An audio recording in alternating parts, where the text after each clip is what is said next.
טוב, אז אסתי ואושרת, צמד חמד. האלופות. זכינו היום לערב מרומם, ערב שהמון המון המון שנים הקהילה של בית ספר לא זכתה לו.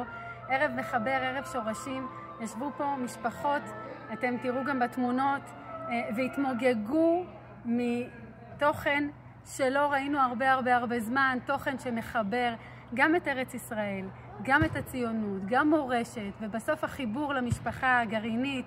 ההורים פשוט אמרו שהם רצו שהערב לא ייגמר. אז תודה רבה אסתי ואושרת, ותודה רבה לכל הצוות המופלא של אבי בנים, חמד לוי בנים ביישוב רבבה, זכינו בכם. תודה גדולה לכולם.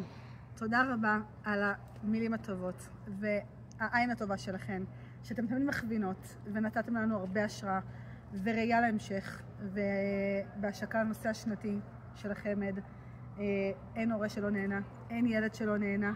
תודה רבה.